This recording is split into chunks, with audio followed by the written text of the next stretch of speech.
During the darkest years of the Second World War, in the heart of occupied Poland, one of the most horrific machines of human cruelty operated every hour of every day. Auschwitz-Birkenau was not simply a prison, it was a place built to destroy, designed not just to contain, but to erase. And yet, in that environment of terror, ash, and silence, a story unfolded, complex, controversial, and deeply human. This is the true account of Franz Wunsch, a Nazi SS officer, and Helena Citron, a Jewish prisoner. Their connection did not follow any script. It was not a fairy tale. It was a fragment of impossible humanity in the midst of systematic inhumanity. Franz Wunsch was born in Austria in 1922. At the age of 19, he joined the SS and was stationed in Auschwitz. By all measures, he was a part of the system. He wore the black uniform, he followed orders. He was, by role and by oath, a cog in the Nazi regime. Prisoners described him as unpredictable, at times cruel, at times distant, but not indifferent. Helena Citron was born in 1924 in Slovakia. She was deported to Auschwitz in March 1942, among the first wave of Slovakian Jews sent to the camp. Unlike many others, she was not sent directly to the gas chambers. Instead, she was selected for labor and placed in the Canada Commando, the section where prisoners sorted through the belongings of those murdered upon arrival. Helena, like so many others, lived day by day under unbearable conditions. Hunger, disease, forced labor, and the ever-present threat of death.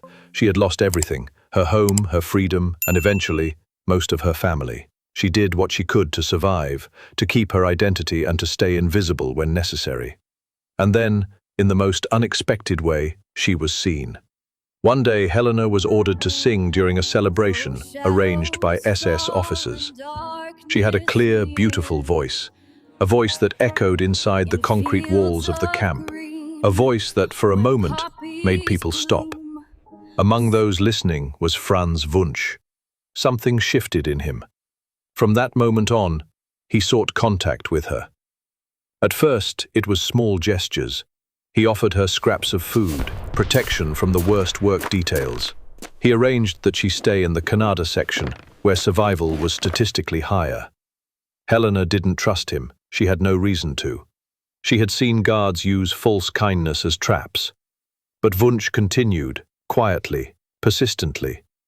Eventually, Helena began to believe that his attention was sincere. She did not feel love, but she recognized something rare: respect. In a place built to strip away dignity, someone was treating her like a human being. Their interactions were limited and cautious. They spoke in whispers, exchanged glances in secret. Wunsch risked a great deal, even death, by showing any emotion toward a Jewish prisoner. She, in turn, risked severe punishment, even execution, simply for being noticed. The boundary between power and vulnerability never disappeared. Helena was still a prisoner. Wunsch was still her oppressor. But within that tension, something complex emerged. Not a romantic story, but an undeniable bond. The most dramatic moment in their story came when Helena's sister arrived at Auschwitz. Her name was Rosinka. She was sent directly to the selection ramp. From there, most were sent to the gas chambers. Helena learned that her sister had arrived and was marked for death. Desperate, she turned to Franz Wunsch. He reacted immediately. According to several witnesses, Wunsch ran to the ramp, searched among the women selected for extermination, and pulled Rosinka from the line, insisting she be reassigned to labor. It was a clear, open act of defiance against the system. He saved her life. From that moment, Helena knew that whatever his role in the camp, Wunsch had made a choice to save, rather than to destroy. But the war continued. The violence escalated.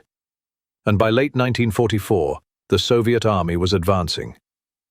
Auschwitz began evacuations, destroying evidence and forcing prisoners on death marches. Helena was transferred to Ravensbrück concentration camp in Germany. There, the conditions were again brutal.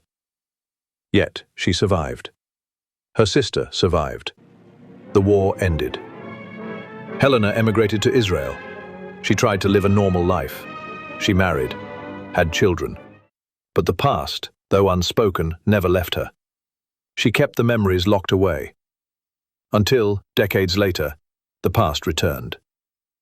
Franz Wunsch had been arrested in Austria and was facing trial for war crimes committed in Auschwitz. The charges were serious, as were the testimonies against him. He was accused of participation in torture, executions, and selections. Witnesses described beatings, abuses, and complicity with atrocities. And yet, in the middle of those proceedings, something astonishing happened. Helena Citron agreed to testify. But not to condemn, to clarify. She stood in court and said, under oath, that this SS officer had saved her life, that he had saved her sister's life, that, even inside the machinery of genocide, he had acted against orders to protect 2 Jewish women. Her voice echoed in the courtroom as it once had in the camp. Wunsch broke down in tears during her testimony.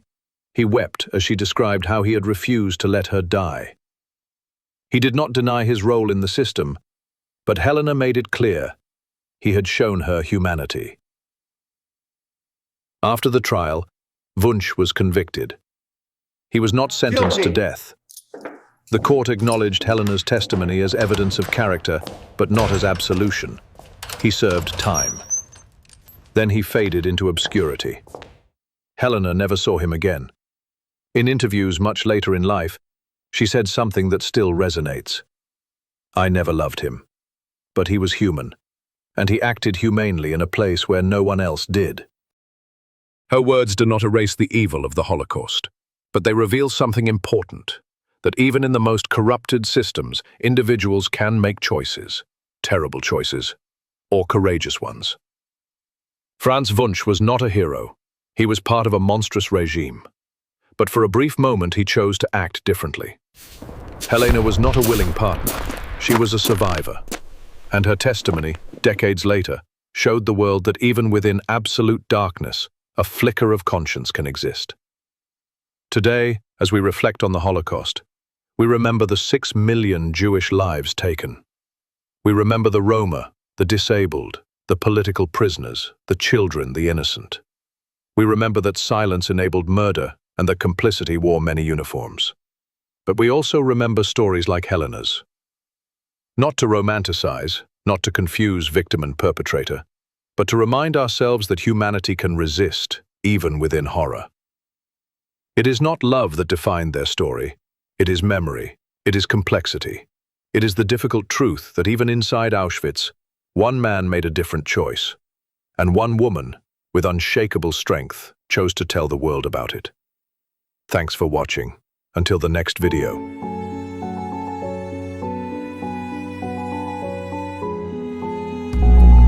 This is Factopia, exploring the past to understand the present and shape the future.